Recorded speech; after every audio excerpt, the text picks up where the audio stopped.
Gather round, my mini goons of Goon Nation.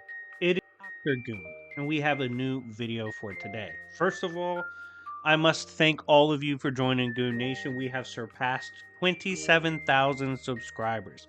We are on the road to 30K, so if you could join and hit that subscribe button, that'd be amazing. As well as if you love content like this, smash the like button and I will continue to produce similar content. As for today is actually the result of a light goal being hit. When I had made a video on why Batman stomps Omni-Man, or why it's not even close, it hit the light goal. And I have to circle back and do what I promised in that video, which was if this video does well, in which I basically break down why I think it's a stomp, I will do an in-depth further elaborating on why I think the battle goes one way. So we are going to do that here today. I'm super excited for this. Essentially, there's several points of contention that have come up in this topic, and I am going to address them one by one so you clearly see why I think this fight is one-sided. Without further ado, we are about to begin. Make sure to hit that like button if you haven't already. 300 likes, and I'll do another battle similar to this. But yeah, that out the way, let's begin. So, point of contention number one. Omni-Man is too fast. Now, how fast is Omni-Man for people to believe this to be the case? Well, Omni-Man as a Viltrumite is capable of traveling entire star systems, leaving them and going to another star system within one breath, which is about 1 to 2 weeks depending on the Viltrumite. This inherently makes beings like these FTL plus to MFTL, and he has consistently shown that throughout the series, actually exemplifying these feats and indeed crossing star systems, fighting other characters, other Viltrumites that scale to and above him. It's pretty straightforward with the speed. He is indeed MFTL at bare minimum. Now, here's the issue with that. MFTL would not be new to what Batman has interacted with in DC Comics. And before we continue with this, I think it's important to explain to you guys that handcuffing Batman with your idea of street tier or human limitations, it's simply incorrect to do so, and there's a couple reasons why. One, Batman is not human in the way you and I are. Real world logic and physics do not apply to the humans of DC Comics. Batman is clearly able to react to light speed, openly dodging lasers, beams of light, reacting to hellfire from Etrigan the Demon that can tag speedsters and Superman. He's dodged this on multiple occasions. He is able to keep up with the Justice League consistently, especially in Brave and the Bold. Throughout several decades, he kept pace with Superman and foes that can tag Superman, as well as foes that can tag the Lanterns and the Flash as well. He's been able to take on both a regular Wonder Woman and a bloodlusted Wonder Woman. He's been able to tag speedsters like Impulse and Kid Flash pretty comfortably. He's taken on Superman tier threats that also somewhat scaled to Superman, like Essence and Survive. He has fought so many beings that either scale blatantly to Omni-Man in speed or above. And also, he has a couple things that have been clarified in lore. For one, he has a fifth dimensional imp that's assigned to him, Batmite. Batmite looks to keep him essentially as a winner and going on and forth in the multiverse, because in the end, it's usually going to be left between Superman, who Mr. Mixie reps and empowers, and Batman, who is someone that Batmite empowers. So that's another dynamic, as well as he's taken chemicals before and mystic properties before that makes him even more physically capable. I believe it's pronounced like Dionysus or something like that. He took that blatantly is a stat boost. Batman can't be restricted to the notions of regular humans. Regular humans don't dodge beams of light. They don't dodge Etrigan the Demon. They don't dodge and tag speedsters.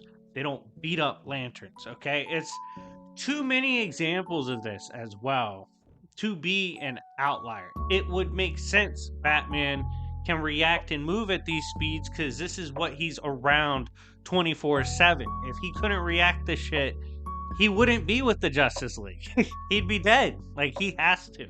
It's way too consistent to be called an outlier. When it's at least half and half to even a majority, you can't call it an outlier. There's too much evidence. Batman is more than fast enough to keep up with Omni-Man.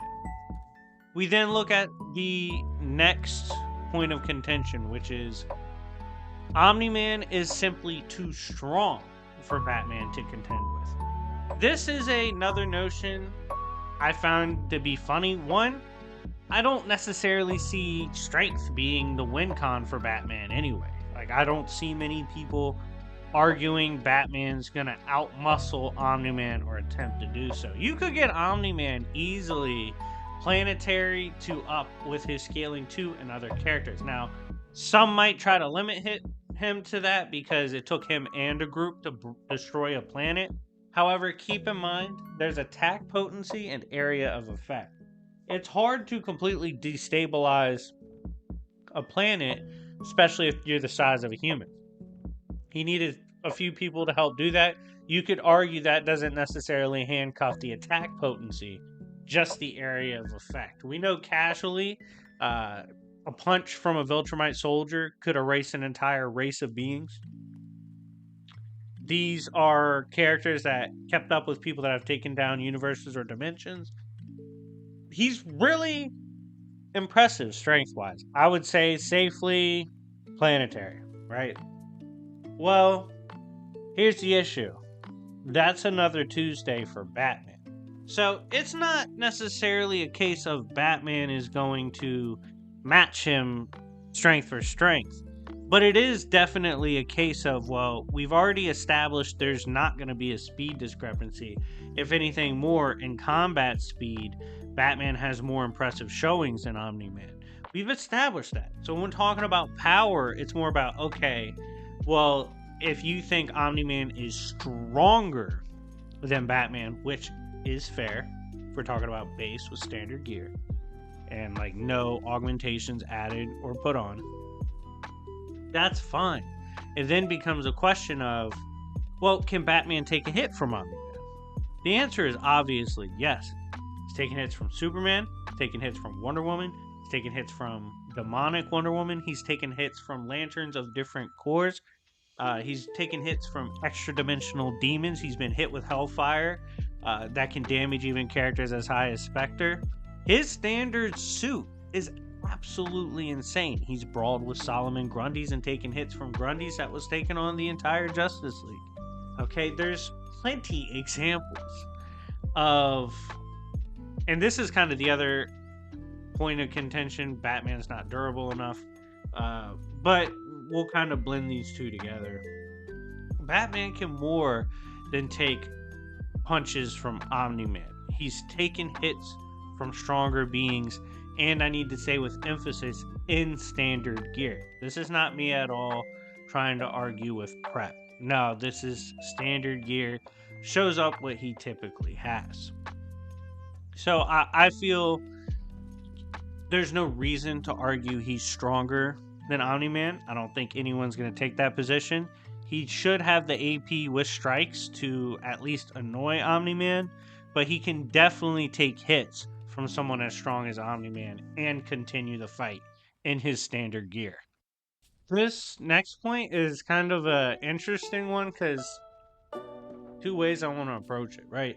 With this point being, oh, the sonic attacks Batman has doesn't matter because you need to hit a specific frequency for the likes of Omni-Man to be hurt.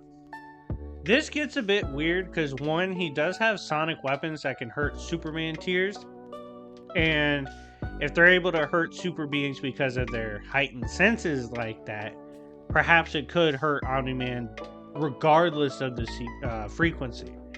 However, I don't think he needs sonic gear to beat Omni-Man anyway. Like, that's not really a big win con to me. But it's interesting that people argue like he couldn't figure out the frequency or hack it himself or change it on the spot. I definitely think there's room for argument that Batman could get separation and reach the frequency needed to hurt Omni-Man, get a read on his DNA, get a read on his body structure, get feedback on how to hurt him. So that would be a cool argument I want to see in the comment section if you agree or disagree with Batman would figure out the frequency. I don't think it's a needed win con. So I don't really care about it. I definitely think you can make arguments for both sides on that, but in the end, I don't think it's needed for Batman to win anyway. So this would bring us to the final point of contention for this argument, which is standard gear is not enough. That is absolutely not true. He has gear and has obviously the capabilities of throwing hands with the likes of Aquaman, even dropping him in a brawl. He's dropped lanterns, defeated lanterns outright, taken on Etrigan the Demon multiple times. He's boxed with, as I mentioned earlier, Wonder Woman on several occasions, including in a demon form. He's knocked back Superman. Any explosive that can rock Superman is killing Omni-Man. Spoiler alert to that notion. So being able to rock these characters with this gear he's rocked, Essence, that would be likely death for Omni-Man. And I think the even worse problem for Omni-Man is that if Batman mistakes his tier for being Superman or Wonder Woman level, oh, he's dead. Like the gear that would be used, the amplification of power and the loadout used, because Batman's a paranoid motherfucker, okay? He's always got that shit on him. It's so bad that Supergirl elected to contact Batman because she knew he would have something on him to take down a dark Supergirl. He also has tech, by the way, that can drop temporarily dark Supergirl. That would fuck up Omni-Man's entire life. My point is, Batman is not a killer. He doesn't want to be. It's explicitly stated that if he wanted to be, the whole world would be dead. Now, his standard gear reflects his paranoia, is what I'm getting to. He has gear that can easily rock the high tiers in his verse, which absolutely shit stomp Omni-Man. He just doesn't use them on the everyday criminals or the lower tier rogues he fights because it would kill them. And that's not in his nature, at least not most of the time. So in terms of his loadout, his reaction time, his durability, his combat intelligence, I think he has more than enough to absolutely embarrass Omni-Man if they were to run into each other. And we should not be asking ourselves, well, what if Omni-Man wants to kill Batman? We should be praying for Omni-Man that Batman does not want to kill him. But anyways, guys, let me know what you think in the comment section down below. Hit the like button for the into this. Shout out to 27K subscribers. I'm very thankful at the growth of Goon Nation, and I will be dropping Akuma versus Fat Cobra from Marvel tonight. Anyways, it's been your boy Dr. Goon. Shout out to Goon Nation, and I'll see y'all later. Peace.